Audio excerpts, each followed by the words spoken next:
نحمده ونصلي على رسوله الكريم. نقدرك كنا زمان دلري أوصي. نحمده ونصلي على رسوله الكريم. أما بعد فأعوذ بالله من الشيطان الرجيم. بسم الله الرحمن الرحيم. يا أيها الذين آمنوا اتقوا الله وكونوا مع الصادقين. صدق الله العظيم. پچھلے ہفتے کو معاشرت پہ بات ہوئی تھی. اکیلا موبائل بس دفعہ کو اکیلا اس اقوام مخنا کی تو کچھ اس کا حصہ رہ گیا تھا، کچھ میرا ارادہ تھا معاملات پہ بات کرنے کا. لیکن اس سے پہلے کل وہ شادی میں گئے تھے تو وہاں ایک بات عجیب سی مجھے لگی. میں نے کہا پہلے وہ آپ کو سنا دوں. وہ کل والد صاحب کے ساتھ گئے تھے، کہیں شادی تھی تو کافی بڑا حال تھا ان کا. تقریباً 400-500 بندے ایک جگہ بیٹھے ہوئے تھے. اب بھی گئے ایسے ملے، والد صاحب کے کوئی پارٹی کے بندے تھے. وہاں جو میزبان تھے ان کا ایک مہمان آ گیا تھا، کوئی بڑا سرکاری بندہ تھا. کہیں یہاں خیبر پختونخوا کا کوئی ہے، عہدے دار ہے. میں نے دیکھا کہ جو میزبان تھے تو سارے چمٹ گئے تھے اس کو. تو ایک نے پکڑا، ایک سے ملا رہے، مثال کے طور پہ بلال بھائی آئے تو کہا کہ اب میرے مہمان ہے تو میں بابر سے ہی ملا رہا ہوں، عبد المتین سے ہی ملا رہا ہوں، ادھر دیکھو یار.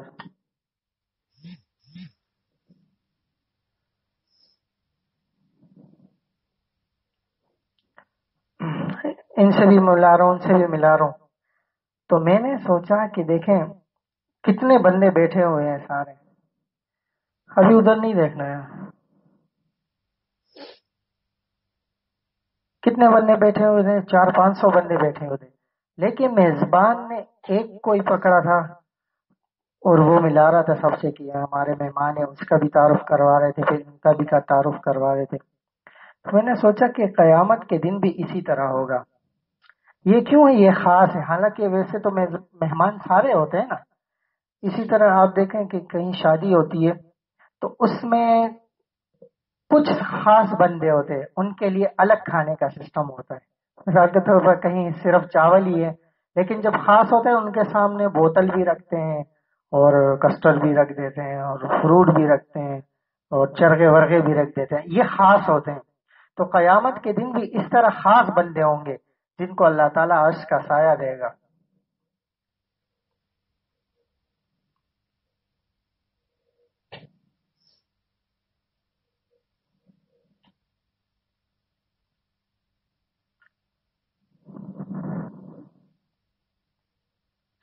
تو وہ خاص کون ہوں گے؟ وہ اللہ والے ہوں گے، انبیاء ہوں گے، صلحاء ہوں گے، اللہ والے ہوں گے. ان کی خاص مہمان داری ہوگی. ان کا حساب کتاب نہیں ہوگا کیونکہ وہ یہاں پہ بے حساب. ابھی میں نے غزل سینڈ کی، وہ دیکھ لینا، اس میں ایک شعر ہے. کیونکہ وہ یہاں جزا کا اور حساب کتاب کی فکر نہیں کرتے کہ میں یہ کروں گا تو مجھے یہ ملے گا، یہ کروں گا، یہ نیکی کروں گا. جیسے لوگ کہتے ہیں نا، یار یہ نیکی کروں یا یہ وظیفہ پڑھ لوں تو مجھے 1,00,000 نیکی ملے گی. تو اہل اللہ جو ہوتے ہیں تو اس کی فکر نہیں کرتے کہ ہمیں 1,00,000 ملے گی یا 2,00,000 ملے گی. تو وہ جزا کے جو ثمرے کے بغیر وہ عمل کرتے رہتے، تو اللہ تعالیٰ بھی ان کو بغیر حساب کتاب کے قیامت کے دن دے گا سب کچھ. تو میں اپنے موضوع کی طرف آتا ہوں، جو میرا مقصد تھا. تو یہ اہل اللہ اسی دنیا میں ہوتے ہیں، ہماری طرح کھاتے پیتے ہیں، رشتے دار ہوتے ہیں، بچے ہوتے ہیں، بیوی بچے ہوتے ہیں، کاروبار کر رہے ہوتے ہیں، ہنستے بولتے رہتے ہیں. لیکن وہ بنتے کیسے ہیں اصل میں؟ تو اسی طرح شریعت پہ اور سنت پہ عمل کر کے بنتے ہیں. ہم بھی مسلمان ہیں نا، ہر بندہ، مثال کے طور پر ہم سارے بیٹھے میں جو بندہ بھی دنیا میں آیا ہے تو اس سے اللہ تعالیٰ نے، ان کے ارواح سے اللہ تعالیٰ نے ایک وعدہ لیا تھا، لست بربکم. ٹھیک ہے، عالم ارواح نے سب نے جواب دیا تھا، قالوا بلا. ٹھیک ہے. لیکن یہاں آ کر ہم جو ماحول، جو ہماری گیدرنگ ہوتی ہے اور ماحول ہوتا ہے، تو اس سے ہم تھوڑا مغلوب ہو جاتے ہیں، اور جو حاصل کرنے کی جگہیں ہیں تو وہاں سے ہم رابطہ نہیں رکھتے۔ تو اس لیے ہر مسلمان کے دل میں، چاہے مرد ہو چاہے عورت ہو، اس کے دل میں نبی صلی اللہ علیہ وسلم کی محبت بھی ہے، اللہ تعالیٰ کی محبت بھی ہے۔ لیکن ہر کافر کے گھر میں بھی پیدا ہونے والا بچہ یا بچی، وہ بھی مسلمان کی فطرت پہ پیدا ہوتا ہے، لیکن اس کو کافر، ہندو، سکھ اور اس طرح کے غیر مسلم یہ اس کے ماں باپ بناتے ہیں۔ ٹھیک ہے، تو یہ کیسے بنتے ہیں؟ ہر بندے کے دل میں محبت ہوتی ہے، لیکن ماحول سے مغلوب ہو جاتے ہیں۔ پھر دیکھیں، پھر شادیوں میں ہماری شادی نہیں ہوتی۔ ابھی ابھی وہی بات وہ کر رہا تھا، تو انہوں نے کہا کہ یار یہ گھر کے دروازوں کے باہر وہ لکھے ہوتے ہیں، کسی نے ابھی ملیریا کے، وہ کون سا ڈینگی تھا، ڈینگی کے لیے میں نے خود کہیں دیکھا تھا دروازوں پہ، اور وہاں پہ دروازے کے باہر ڈینگی کو کوئی دعا لکھی ہوئی تھی۔ تو میں نے ان سے کہا، میں نے کہا کتنی بھی دعائیں لکھ لیں، بعض وہ آپ نے دیکھے ہوں گے خیر و برکت کے لیے دعا ایک ہوتی ہے، خوب فریم میں اس کو سجا کے رکھ دیتے ہیں، کمرے میں، گھروں میں، اور دکانوں میں، ہوٹلوں میں، اور سارا دن وہاں گانے بج رہے ہوتے ہیں، تو اس سے خیر و برکت آئے گی کیا؟ سارا دن وہاں پہ نافرمانی اللہ تعالیٰ کی ہوگی، تو اس میں خیر و برکت کہاں سے آئے گی؟ حضرت جلال الدین رومی رحمۃ اللہ علیہ نے ایک واقعہ لکھا ہے مثنوی شریف میں، کہا کہ ایک بندہ تھا، وہ جو ٹیٹو بناتے ہیں نا، ٹیٹو انگلش میں ٹیٹو کہتے، پشتو میں پتہ نہیں کیا بولتے ہیں، اردو چاپا، اردو میں کیا کہتے ہیں؟ ہاں نقش ہونے نقش سا وہ بناتے ہیں یہاں پہ، تو انگلش میں وہ ٹیٹو سا بناتے ہیں۔ اس بندے نے کہا جو بنانے والے سے کہ میرے ہاتھ پہ ٹیٹو بنا دے شیر یا مور کا، شاید شیر تھا میرے خیال میں، کہا کہ میرے ہاتھ پہ شیر بنا دے۔ یہ جلال الدین رومی رحمۃ اللہ علیہ نے واقعہ لکھا ہے۔ تو اس نے کہا یہ بناتے ہوئے وہ سوئی ہوتی ہے نا، اس سے بنتا ہے۔ تو اس نے کہا کہ ٹھیک ہے، جیسے اس نے سوئی روکی، اس نے کہا کیا کر رہا ہے؟ بولتا ہے یہ میں اس کی دم بنا رہا ہوں۔ کہا کہ ایسے کر کے دم نہیں بنا، اس کو دم کے بغیر ہی شعر بناتے۔ میں کہا کہ ٹھیک ہے۔ پھر اس نے سوئی پھر رکھی، اس نے کہا ابھی کیا کر رہا ہے؟ بولتا ہے یہ پیر بنا رہا ہوں۔ کہا اس سے بھی تکلیف ہو رہی، اس سے بھی تھوڑا ہٹا دے، پیر بھی نہیں بنا، پیر کے بغیر بنا رہے۔ اب دوبارہ اس نے کہا رکھا اس نے بنانے کے لیے، تو پھر کہا کہ کیا کر رہا ہے؟ بولتا ہے تکلیف ہو رہی ہے یار، بول رہے ہیں اس کا وہ جسم بنا رہا ہوں، پیٹ بنا رہا ہوں۔ بولتا ہے پیٹ کے بغیر بنا دے۔ اس نے کہا ٹھیک ہے بھائی۔ اب آگے چہرہ بنانے کی باری آئی، تو پھر رکھا، تو پھر اس کو درد ہوا، پھر وہ کہا یہ کیا بنا رہا ہے؟ بولتا ہے ابھی چہرہ بنا رہا ہوں۔ کہا کہ چہرے کے بغیر ہی بنا رہے۔ اس نے کہا اٹھ کے نکل یہاں سے۔ تو بغیر پیر کے، بغیر سر کے، بغیر پیٹ کے، بغیر دم کے شیر کیسے بن سکتا ہے؟ اسی طرح جلال الدین رومی رحمۃ اللہ علیہ نے، چلے بچی ہاں خلا جلال الدین رومی رحمۃ اللہ علیہ نے اس واقعے سے ہمیں ایک سبق دیا ہے کہ یہی حال ہمارا ہے کہ ہم شریعت کے معاملے میں، شریعت نے صرف اس نے صرف شعر کا ایک وہ لیا تھا کہ ایک شعر بنانا ہے، ٹھیک ہے؟ تو ادھر آ جاؤ، دیکھو انہوں نے شعر کا صرف نام لیا تھا کہ شعر بنانا ہے، لیکن جب بنانے کی باری آئے تو پھر وہ بھاگ گیا وہاں سے، کیونکہ اس کو درد ہو رہا تھا۔ تو ہم نے بھی شریعت کا صرف نام لیا ہے، لیکن جب اس پہ عمل کی باری آتی ہے، معاملات کی باری آتی ہے، تو ہم پیچھے بھاگ جاتے کہ بھائی ہم سے تو معاملات نہیں ہوتے۔ معاشرت کی باری آتی ہے تو ہم پیچھے ہو جاتے، اخلاق کی باری آتی ہے تو ہم پیچھے ہو جاتے، کہیں شادی کی باری آتی ہے، شریعت کا حکم الگ ہے اور ہم پھر پیچھے ہو جاتے ہیں، اور کہیں فوتگی کی باری آتی ہے تو وہاں ہم پیچھے ہو جاتے ہیں، کہیں سالگرہ ہو رہے ہیں تو کبھی کہیں کیا ہو رہے ہیں، کہیں کیا شریعت کے خلاف ہو رہے ہیں۔ تو ہم مسلمان ہیں، جس طرح اس نے کہا کہ شعر بنا دے، تو اپنے آپ کو پیش کرے گا تو پھر شعر بنے گا، تو ہم اپنے آپ کو پیش کریں گے تو پھر مسلمان بنے گا۔ اس طرح تو پچھلے ہفتے کے اس میں کچھ باتیں رہ گئی تھی، اس میں ایک یہ تھا موبائل کے بارے میں، معاشرت کے بارے میں تھا کہ موبائل کا استعمال آج کل جو ہمارا ہے وہ کس طرح ہوتا ہے۔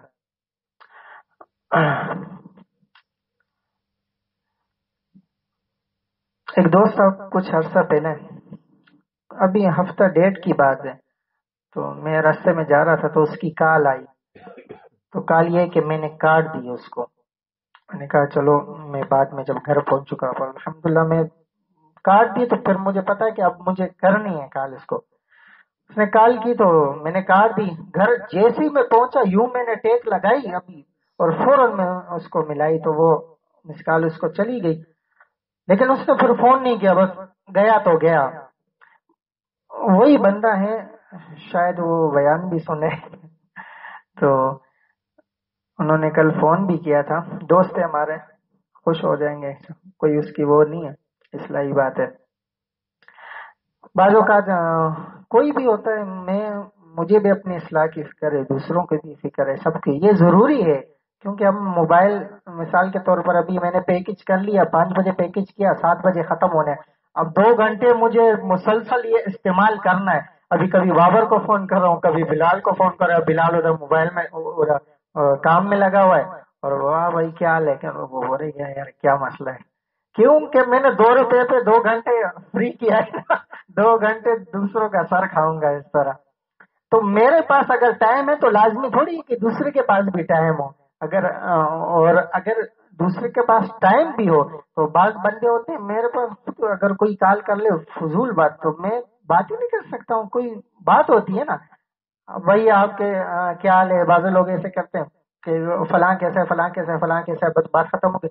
چلو اب بات ہی ختم ہے تو کیا بات کرے بندہ. بعض لوگ ایسے ہوتے ہیں کہ کسی کو مثال کے طور پر میسج کر دیتے ہیں. میسج کیا، اب میں نے عبد المتین بھائی کو میسج کیا رات کو، مجھے بڑی خوشی ہوئی، انہوں نے میسج بھیجا تو السلام علیکم کے ساتھ نام بھی لکھا گیا عبد المتین. میرے پاس نمبر نہیں تھا، نام نہیں لکھتے تو پھر مجھے پتہ نہیں لگتا. تو مجھے بہت خوشی ہوئی اس پہ کہ انہوں نے نام لکھ لیا. ایسے ہی یہ طریقہ ہے نا. اب آپ نے کسی کو میسج کیا اور اس کو پتہ ہی نہیں ہے کہ کس کا نمبر ہے، اب وہ پریشان ہے، اس کے پاس کال بھی نہیں ہے یا میسج نہیں ہے، اب وہ کیسے پتہ لگے گا کہ یہ کون ہے. تو یہ حرام ہے اس طرح کسی کو تکلیف دینا. اس کو آپ نے میسج، اتنا لمبا میسج لوگ لکھ دیتے ہیں، تو نام لکھنے میں کیا فرق پڑ جاتا ہے. نام لکھ لے بندہ کہ بھائی میں یہ. تو کسی سے بات ہو اگر میسج کے ذریعے تو نام لازمی لکھنا چاہیے. بعض اوقات وہ ایک دفعہ آپ تو تھے شاید، ہاں، ایک بندے نے مجھے میسج کیا السلام علیکم. اب میرے پاس نمبر نہیں تھا میرا دوست، پر مجھے کیا پتا کون سا دوست ہے. اب میں نے دوسرے نمبر سے میں نے کہا وعلیکم السلام، اور میں نے پھر اپنا نام لکھا امجد. پھر اس نے جواب دیا، پھر السلام علیکم آپ سے کام ہے. یار میرے پاس بیلنس نہیں تھا تو ان کے پاس گیا تھا، تو میں نے اس کے نمبر سے ملایا، اب کال بھی نہیں اٹھا رہا ہے. کال نہیں اٹھائے. پھر میں نے میسج کیا بھائی آپ کون ہے، میرے اس نمبر پہ آپ نے میسج کیا یہ. پھر ان کو کہا کہ ان سے کوئی کام ہے. تو شاید کہ ایک رات بھی گزر گئی تھی، 2 دن بھی گزر گئے تھے. اب 2 دن اس نے مجھے مستقل گھما رہا تھا. میں نے کہا پتہ نہیں کون ہے، کیا کام ہے اس کا. کام ہے آپ کے ساتھ، تو کام ہے تو کام تو بتاؤ، لیکن پہلے نام تو بتاؤ نا کسی کو. تو یہ سب کو، یعنی صرف ان کی بات نہیں کر رہا ہوں، ہم سب کے لیے یہ ہے کہ کسی کو یہ آداب سیکھنے چاہیے. کسی کو فون کرنے کے اور کسی سے بات چیت کے ہمیں کسی چیز کے آداب نہیں آتے. صرف یہ آتا ہے کہ ہم نے کلمہ پڑھا ہے، صرف نماز آتی ہے اور اذان ہوئی تو نماز پڑھ لی، بس ہم مسلمان ہو گئے پکے بس.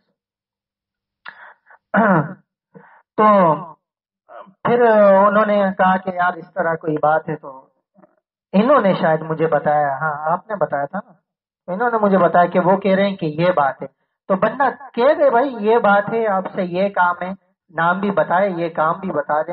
بعض اوقات لوگ کیا کرتے ہیں، ایک دفعہ مجھے 5:45 صبح، ابھی ہم اٹھے بھی نہیں، 5:45 میسج آ گیا السلام علیکم. اب میں جب نماز کے لیے اٹھا تو میں نے کہا یار یہ کون ہے، پتا نہیں، نمبر بھی نہیں. میں نے وعلیکم السلام کہا. دوسرا ہفتہ ہے ابھی اس نے کوئی بات ہی نہیں کی کہ کیا کام ہے، کون ہوں میں. تو یہ یعنی یہ معاشرت کے آداب ہیں. کسی کو تکلیف نہ ہو کسی وجہ سے. آپ کسی سے بات کر رہے ہیں، بہت ہی آپ کو یاد آ گئی کسی کی، ٹھیک ہے، لیکن یاد آ گئی تو اس کا مطلب یہ تو نہیں آداب کی بات پہ یاد آیا کہ ایک دفعہ حضرت تھانوی رحمۃ اللہ علیہ مسجد سے نکل رہے تھے اس طرح. تو ایک بندے نے اب یہ ادب ہو رہا ہے، دیکھیں ادب کے لیے بھی عقل کی ضرورت ہوتی ہے. تو حضرت تھانوی رحمۃ اللہ علیہ جا رہے تھے تو ہاتھ میں چپل تھی، تو ایک بندے نے کہا کہ حضرت مجھے چپل دو. انہوں نے کہا نہیں، نئے بندے سے ہمارے حضرت خدمت نہیں لیتے. تو میں الحمدللہ میں نے اپنی شیخ کی 10-11 سال خدمت کی ہے، خوب بدنی خدمت کی. چپل مجھے نہیں اٹھانے دیتے تھے اور میں خود بھی پھر نہیں اٹھاتا کیونکہ حضرت منع کر دیا. بزرگ اگر اصل میں بزرگوں کو راحت دینا یا کسی کو بھی، صرف بزرگ کسی بڑے کو بھی راحت دینا، یہ اصل ادب ہے. ہم کہتے ہیں کہ ہم اپنا دل خوش کر دیں نا، اور اس کو ادب سمجھتے ہیں. تو حضرت تھانوی رحمۃ اللہ علیہ نے ان کو نہیں کہا کہ نہیں. اس بندے نے حضرت کی عمر اس بندے نے حضرت کا یہ ہاتھ یوں موڑا اور پیچھے لے گیا اور وہاں سے چپل لے بولتے دیکھتا ہوں کیسے نہیں دیتا. تو اپنی نظر میں انہوں نے بڑی خدمت کر دی حضرت کی. ٹھیک ہے، بعض لوگ کہیں عالم آئے ہوتے ہیں یا کہیں بزرگ آئے ہوتے ہیں، رش ہوتا ہے کہیں بیان ہو، تو لوگ کھینچا تانی کر کے دھکے دے دے کے، کیوں کہ ہم نے ہاتھ ملانا ہے صرف. تو یہ ہاتھ ملانا اصل میں ان کو راحت دینا ہے نا، کسی بھی بزرگ کو یا کسی بھی بڑے کو. اصل ادب تو یہ کہ آپ اس کو راحت دیں، اس کو تکلیف سے بچائیں، تو یہ اصل راحت ہے. اور ہم سمجھتے ہیں کہ ہاتھ ملا دیا تو یہ بس بڑا ہم نے تیر مار لیا. ٹھیک ہے، تو موبائل کی بات کر رہا تھا کہ کسی کو بھی اگر بندہ اس طرح وہ کرے، اگر آپ کا نام نہیں ہے اور اس کے پاس نام سیو نہیں ہے تو نام بتائیں پہلے، اور اس کو مسئلہ بھی بتائیں. بعض اوقات ایسا ہوتا ہے کہ بندہ بہت مصروف ہوتا ہے اور آپ نے نام بھی بتا دیا، السلام علیکم میں اجاز ہوں. ٹھیک ہے، اچھا بھائی اس کو پتہ لگ گیا. اب وہ مصروف ہے، پتہ تو لگ گیا اجاز ہے، لیکن مسئلہ کیا ہے؟ اب آدھے گھنٹے بعد آپ اس کو جواب دے رہے، مستقل آدھے گھنٹے اس کا دل آپ کی طرف لگا ہوا ہے. بھائی بندے نے میسج کیا کیا ہو؟ بعض بندوں کی طبیعت بہت حساس ہوتی ہے اور اہل اللہ اس طرح ہوتے ہیں، وہ ہر چیز وہ کرتے ہیں. مجھے خود کوئی اس طرح میسج یا کال کر لے تو جب تک مجھے پتہ نہیں لگی کہ یہ بندہ کون ہے، اس کا کام کیا ہے، تو مجھے سکون نہیں آتا ہے. یا کسی نے مجھے اگر یا میں نے کسی کو اگر ٹائم دیا ہوتا ہے، وہ ٹائم کی بات پہ وہ واقعہ بتا دوں. چلو موبائل کا ہی ہے اور معاملات کی بات بھی ہے. ایک بزرگ تھا، آپ کو شاید بتایا تھا، انہوں نے سنا تھا، یہ بھی سن لے اور ہمیں بھی وہ ہو جائے. تو بزرگی دیکھیں، اصل بزرگی خلافت مل جانا بزرگی نہیں ہوتی. ہم سمجھتے ہیں کہ فلاں بزرگ نے کسی کو خلافت دے دی تو یہ بہت بڑا بزرگ ہو گیا. بزرگی کا خلافت سے کوئی تعلق ہی نہیں ہوتا ہے. بعض کو خلافت نہ بھی ملی ہو وہ بھی بزرگ ہوتا ہے. بزرگی کہتے ہیں تقوی پہ عمل کرنے کو. ٹھیک ہے، کسی کو تکلیف نہ دینے کو، معاشرت اور معاملات اور اخلاق کو بزرگی کہتے ہیں. تو جس کے یہی صحیح نہیں ہو تو کروڑوں خلافت اس کو ملتی رہے تو کیا ہو گیا اس سے. تو وہ ایک بندہ تھا، ایک بندہ کیا ایک اور سلسلہ ہے ان کے خلافت یافتہ ہے، اجازت یافتہ ہے، بہت بڑا سلسلہ بھی ہے وہ. تو بزرگ بھی ہیں. تو ایسے ہی بات چیت ہو رہی تھی تو پھر مجھے کال کی، مجھے کہا کہ یہاں پشاور کے نہیں کہیں اور جگہ کے، پنجاب سائڈ کے. تو مجھے کہا کہ آپ آئیں گے یا میں آ جاؤں پشاور. میں نے کہا نہیں حضرت میں آ جاؤں گا آپ کے پاس. تو کہا کہ 2 ہفتے ہیں، اس کے بعد پھر میں جا رہا ہوں مدینہ منورہ. تو 2 ہفتے میں اگر آپ آ جائیں تو صحیح ہے، نہیں تو 2-3 مہینے میں وہاں پر پھر رہوں گا. میں نے کہا ٹھیک ہے. میں میرا فیصلہ آباد جانا تھا، میں نے کہا میں فیصلہ آباد جاؤں گا تو پھر وہاں سے اگر آنا ہوگا تو آپ کو میں پہلے بتا دوں گا. کہا کہ رہائش کا بھی، رات کا رہنے کا بھی بندوبست ہو جائے گا، کوئی مسئلہ نہیں ہے. میں نے کہا ٹھیک ہے. فیصلہ آباد میں پہنچا، وہاں سے جب میں فارغ ہوا اور مجلس کے دن تھا تو میں نے ان کو پہلے میسج کیا.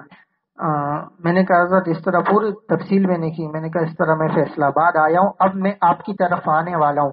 اگر رات کی رہائش کی جگہ نہیں ہے تو پھر بھی میرے رشتے دار وہاں پر ہیں، میں رات وہاں رہ لوں گا، صرف آپ سے ملاقات کر لوں گا. انہوں نے مجھے کہا کہ ٹھیک ہے، میں آپ کو بعد میں ریپلائی دیتا ہوں، آپ کو بعد میں بتاتا ہوں. میں نے کہا ٹھیک ہے. تو 9-10 مہینے ہو گئے، ابھی تک انہوں نے مجھے میسج نہیں کیا. تو کیا انہیں یاد نہیں آیا ہوگا؟ ایک تو ہے مثال کے طور پر اجاز کو کسی نے کہا کہ مجھے وہ نم کو پیک کر کے دے دو، تیسرا ہفتہ ہے وہ بھول جائے، وہ تو الگ بات ہے، ٹھیک ہے بھول گیا. لیکن کیا اسے یاد نہیں آ رہا ہے کیا 10 مہینے میں کیسی بزرگی ہے کہ اس کو یہ احساس نہیں ہو رہا ہے. میں وہ نہیں کہ وہ بزرگی پہ وہ نہیں کر رہا ہوں، لیکن میں کہہ رہا ہوں کہ یہ فکر کیوں نہیں پیدا ہو رہی ہے. ایک صاحب نسبت بندہ ہو، وہ مخلوق کو کیسے تکلیف دے رہا ہے. ہاں یہی اصل بزرگی ہے، جسے احساس ہو جائے. ہم سمجھتے ہیں نا کہ بزرگی اس کو کہتے ہیں کہ نیند میں چلا جانا، اسی کو ہم اصل میں جاگ جانا بزرگی ہے. استغراق میں ہم کھو جانے کو بزرگی سمجھتے ہیں، اور مسجد سے نکل کے پاؤں ہمارا دایاں نکل رہا ہے یا بائیں نکل رہا ہے، اس جاگنے کو بزرگی شریعت نے کہا ہے. تو بزرگ یہی ہے کہ کسی کو آپ کو تکلیف نہیں ہو. اب 9-10 مہینے میں ان کو کیوں احساس نہیں ہوگا، خیال نہیں آیا ہوگا کہ میں نے کسی کو ٹائم دیا ہے کہ میں آپ کو وہ دیا یا وعدہ کیا تو وعدہ خلافی، تو یہ کون سی شریعت ہے اور یہ کیسا وہ یعنی اس لیے میں بتا رہا ہوں کہ بزرگی ہم نے اس کو سمجھا ہوا ہے نا. فیصلہ آباد جاتے ہی بھی ایک بندہ، چونکہ وہ تو دیندار نہیں تھا، وہ بھی بتا دوں چلو اصلاح کی بات ہے، وہ بندہ جس کے پاس میں جا رہا تھا تو میرا ایک اور دوست تھا، اس نے اس کو کہا تھا کہ یہ بندہ آ رہا ہے. میں نہیں جانتا تھا، صرف فون پہ میرا کانٹیکٹ تھا. میں نے کہا ٹھیک ہے. اس نے کہا کہ جب آپ ادھر اترو تو یہاں سے تقریباً میں 11 بجے چڑھا تھا لاہور اڈے سے، 5 گھنٹے میں فیصلہ آباد پہنچایا تھا، تو 4 بجے میں وہاں پہ اترا تھا. ابھی اذانیں بھی نہیں ہوئی تھی. نماز پڑھ کے اس نے کہا کہ جیسے ہی یہ اترے مجھے کال کر لے. خیر ہے، میں نے کال ملائی نہیں، اٹھا رہا نہیں تھا کافی. پھر نماز پڑھی، نماز کے بعد کال ملے، نہیں اٹھائی اس نے، نیند میں تھا. چلو ٹھیک ہے، سویا ہوا تھا بنا. پھر بعد میں اس نے کال اٹھائی تو مجھے کہا کہ اس طرح رکشے والے سے میرے بات کرو. میں نے اس سے بات کروائی، وہاں بیٹھا. اس نے کہا کہ اس جگہ پہ اتر کے مجھے بتا دینا. اب مثال کے طور پر آج آپ نے جیسے مجھے کہا کہ آدھے گھنٹہ، اور اگر 1 گھنٹہ بھی ہوتے تو پھر بھی مجھے نیند نہیں آتی، کیونکہ فکر ہوتی ہے اب ایک بندہ میرے پاس آ رہا ہے اور میں آرام سے بیٹھ سو جاؤں کہ چلو بس بے فکر ہے. تو یہ بے فکری ہے، یہ تو کوئی شریعت نہیں ہوئی نا، یہ تو کوئی دین نہیں ہوا. تو اس بندے کے پاس میں ابھی پہنچ گیا وہاں پہ، اچانک میرا بیلنس ہی ختم ہو گیا. اب آدھے گھنٹے تک اس کی گلی کے برابر میں کھڑا ہوں. مجھے کیا بتائیے کون سی، اس نے جو ایک ہاسپٹل بتایا تھا ادھر ہی میں کھڑا تھا. اب کبھی ایک سے پوچھ رہا ہوں، کبھی دوسرے سے. وہ گھر میں سویا ہوا ہے، مجھے پرواہ ہی نہیں کہ کوئی بندہ آ رہا ہے پشاور سے پہنچا ہے، یہاں پر پہنچ گیا تو میں اس کو کہا نکل. سویا ہوا ہے. آدھے گھنٹے تک گھوم رہا ہوں. دکانیں بھی بنتے فجر کے ٹائم پہ 5، 5:30، 6 بجے کون سی دکانیں کھولی تھی. پھر ایک بندے سے میں نے پوچھا، اس نے کہا یار پتہ نہیں ہے، اور تو نہیں، ادھر ایک بندہ اس نام کا رہتا ہے، دروازہ بجاؤ. جب دروازہ بجایا تو ایک بندہ نکلا. میں نے کہا اس طرح بولتے، ہاں وہ. پھر وہ نیند سے اٹھا. تو پھر بات کی بات ہے وہ تو چلو دیندار نہیں تھا، اس سے بندہ وہ کیا. لیکن دیندار جو، اور پھر دینداروں میں پھر تصوف کے لائن میں آنے والے پھر خلافت یافتہ اس طرح کریں، تو پھر یہ کون سی، آخر کہاں سے ہمیں شریعت ملے گی، کہاں سے ہمیں دین ملے گا. ہم کہتے ہیں نا کہ شریعت لینے کی جگہ، ٹھیک ہے، مدارس ہے، علم کی جگہ ہے. اب آپ مدارس میں جائیں اور وہاں پہ درس نظامی نہ ہوتا ہو تو پھر مدرسے میں جانے کا فائدہ ہے کچھ؟ ہاں، یا کہیں پر تخصص نہیں ہوتا اور وہ بندہ کہہ رہا ہے کہ یار مجھے تو مفتی بننا ہے، لیکن وہاں تخصص کا کورس ہوتا ہی نہیں ہے، تو کہاں سے لے گا. تو خانقاہوں میں آنے سے اصلاح کامل مقصود ہوتی ہے نا. شریعت پہ پورا چلنے کا نام طریقت ہے. تو یہاں پر آ کے اگر ہماری اصلاح نہیں ہو رہی تو پھر کون سی جگہ ہے جہاں پر اصلاح ہوگی؟ کون سی ایسی جگہ ہے جہاں سے ہم اخلاق ہمارے سدھریں گے، جہاں سے ہمارے معاملات سدھریں گے، جہاں سے ہماری معاشرت سدھرے گی. تو جب ایسے خلافت یافتہ بھی اس طرح کریں گے. اچھا دوسری بات یہ ہے کہ یہ میں بول رہا ہوں نا، خلافت کی بات اگر میں کر رہا ہوں تو یہ میرا کام ہے. آپ کو کسی خلیفہ پہ ہاتھ اٹھانے کا یا انگلی اٹھانے کا وہ نہیں ہے، ٹھیک ہے. عوام کے لیے پھر وہ عوام ہے. مشائخ آپس کے مشائخ کا وہ اپنا وہ ہوتا ہے، وہ کر سکتے ہیں. میں ایسی مثال کہتا ہوں نا کہ ایک انجینئر ہے، انجینئر سے اختلاف موچی اٹھ کے نہیں کر سکتا، انجینئر سے اختلاف انجینئر ہی کرے گا. تو عوام کو یہ حق نہیں ہے، لیکن ہمارا تو کام ہے کہ سمجھانا. آپ آئے یا میں اپنی اصلاح کے لیے بیٹھا ہوں تو اس لیے میں بتا رہا ہوں. اچھا معاملات کتنی اہم چیز ہے، اس پہ ایک واقعہ جو مفتی تقی عثمانی صاحب کی کتاب میں نے پڑھا تھا. ٹائم کیا ہو رہا ہے یار، دیر بھی ہو گئی ہے. ہاں 39. اچھا مفتی تقی عثمانی صاحب کی ایک کتاب ہے پوری معاملات کے اوپر. اس میں ایک واقعہ ہے ایک صحابی کا. ایک غزوہ تھا، جنگ کا موقع تھا، خیمے لگے ہوئے تھے. ایک چرواہا تھا اس میں، ٹھیک ہے، وہ مسلمان نہیں تھا. تو شاید آپ نے کہیں پڑھا ہوگا، وہ چرواہا نبی صلی اللہ علیہ وسلم کے خیمے کی طرف آیا. کسی سے پوچھا اس طرح خیمہ کو، صحابہ نے دکھایا. تو اس درمیان، جنگ کے درمیان، ابھی جنگ ہو رہی ہے، اس درمیان اللہ تعالیٰ نے اس کو ہدایت دے دی. تو آیا نبی صلی اللہ علیہ وسلم کے پاس کہ مجھے کلمہ پڑھا دے مسلمان ہونے. نبی صلی اللہ علیہ وسلم نے کلمہ پڑھا دیا. کہا کہ ابھی نماز کا تو موقع نہیں ہے کہ میں نماز کا بتاؤں، تو اس طرح کا وہ جنگ کا موقع ہے. لیکن اس سے پہلے ایک چیز ہے، چرواہا تھا نا، تمہارے پاس جو کفار کی بکریاں ہیں نا، جو تم اس کو چرا رہے تھے، یہ ان کی امانت ہے، پہلے ان کو امانت دے کے پھر آؤ تو جنگ کا موقع ہے، پھر جنگ کرنا. یہ نبی صلی اللہ علیہ وسلم نے ہمیں حضرت کی کتاب ہے، اس میں ایک یہ واقعہ میں نے پڑھا. تو کتنی اہمیت ہے، دیکھیں، یہ ہے شریعت، یہ ہے سنت، یہ ہے طریقت، یہ ہے پیری مریدی. تو کسی بزرگ کے پاس اگر آپ کو یہ نہیں مل رہی تو چھوڑ دیں اس کو. اگر یہ مل رہی ہے تو پھر یہ نہیں دیکھے کہ کوئی کیسا ہے یا کیسا ہے، کسی نے خلافت دی ہے. ہاں، خلافت یہ ہے کہ بڑوں کا اجازت ہوتی ہے تو پھر بندہ اعتماد کر سکتا ہے، ہر بندے کے اوپر تو اعتماد نہیں کر سکتا. تو اس چیز کو فوکس کرنا چاہیے کہ اس بندے کا، جس سے میں دین سیکھ رہا ہوں، تو اس کے معاملات کس طرح ہیں، اس کے اخلاق کس طرح ہیں، اس کی معاشرت کس طرح ہے. حضرت تھانوی رحمۃ اللہ علیہ نے، آپ کو پہلے ہی میں نے ایک واقعہ بتایا تھا، ہمارے بڑوں نے تو، ہمارے ہاں تو الحمدللہ کہ میں نے جو ان چیزوں کو دیکھا، میرا خود اس طرح کا واقعہ ہے کہ حضرت جب آتے تھے کراچی، تو میں کراچی میں رہتا، تو حضرت مجھے جب بھی آتے تھے مجھے بتا دیتے، تو پھر میں بھی چلا جاتا تھا خانقاہ میں. تو مغرب کا ٹائم تھا، اثر کے ٹائم حضرت نے مجھے کہا کہ میں پہنچ جاؤں گا مغرب تک یا مغرب سے پہلے، اس طرح.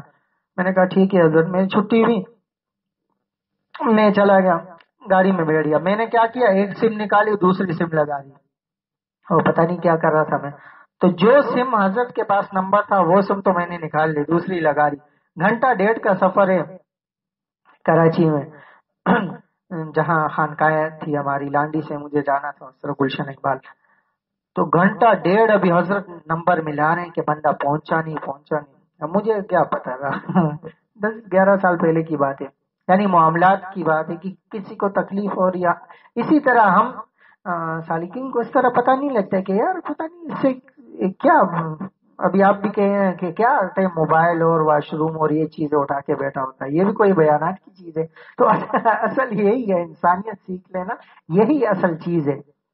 تو ہمیں پتہ نہیں ہوتا ہے نا، جتنا انسان کا دل صاف ہوتا جاتا ہے، اس کا دل سونے کے جو سونار کا ترازو ہوتا ہے نا، اس طرح کا ہوتا جاتا ہے. ایک ہوتا ہے جو یہ کانٹے ہوتے ہیں جس پہ ٹرک تلتے ہیں، اس پہ اگر 1 کلو بھی رکھتے ہیں اس کو پرواہ نہیں ہوتی. تو ہمارا دل جو ہے وہ یہ کانٹے بنے ہوئے ہیں جس پہ ٹرک تلتے ہیں.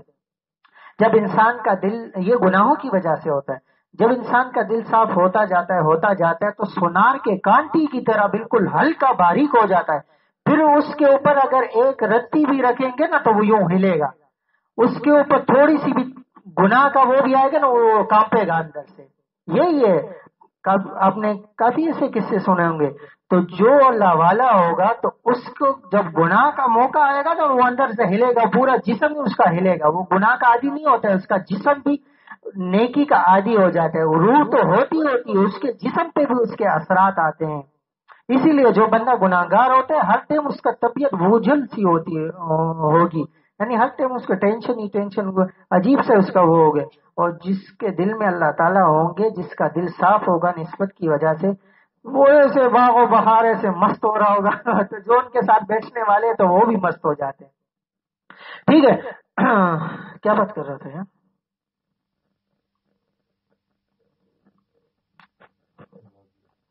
ترازی سے پہلے کوئی بات کر رہا تھا. حضرت تھانوی رحمۃ اللہ علیہ کا واقعہ بتا رہا تھا، اس میں یہ بات آ گئی. تو یہی میں کہہ رہا تھا معاملات کی. ہاں میں نے کہا ہم نے اپنے بڑے، تو حضرت کی بات کر رہا تھا. تو میں گیا، مجھے کیا پرواہ تھی، 1 گھنٹہ 1.5 وہ ہوا. تو حضرت میر صاحب جو تھے وہ ان کے دوست تھے. میں جیسے اندر گیا تو جیسی کمرے میں گھسا تو حضرت نے مجھے کہا کہ تمہارا موبائل کیوں بند ہے؟ میں کہا حضرت موبائل سم میں نے بدلی کی، اتنی مجھے باتیں سنائی سب کے سامنے.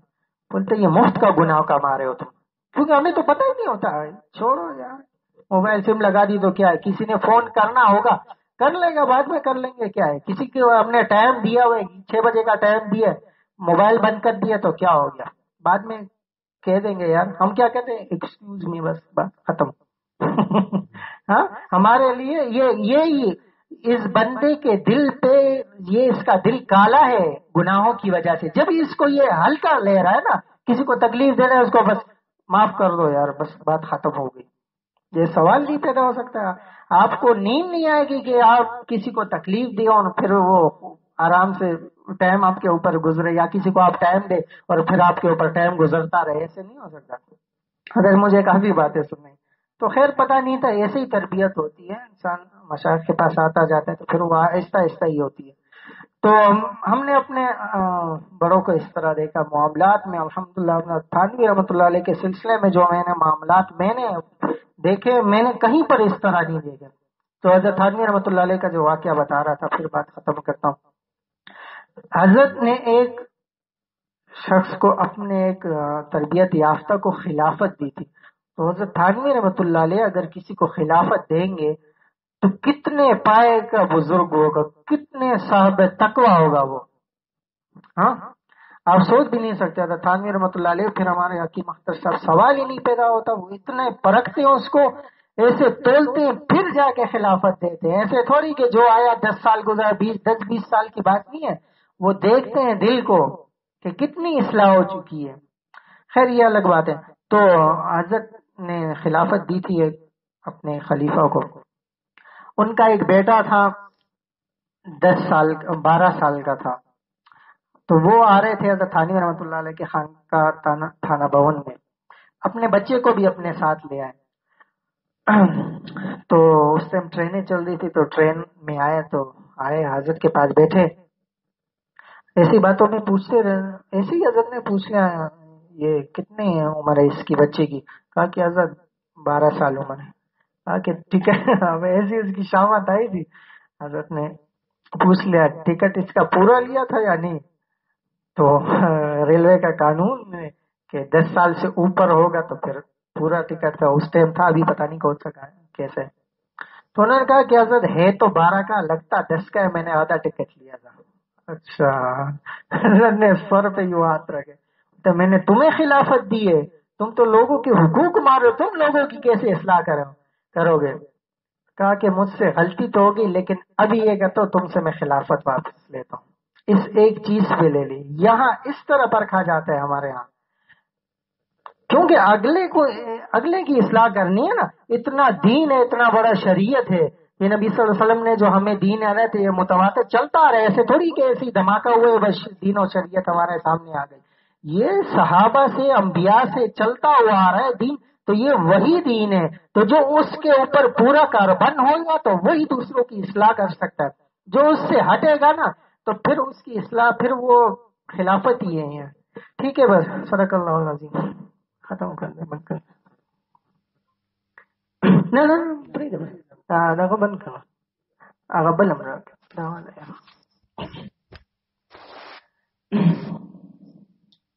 The finish one.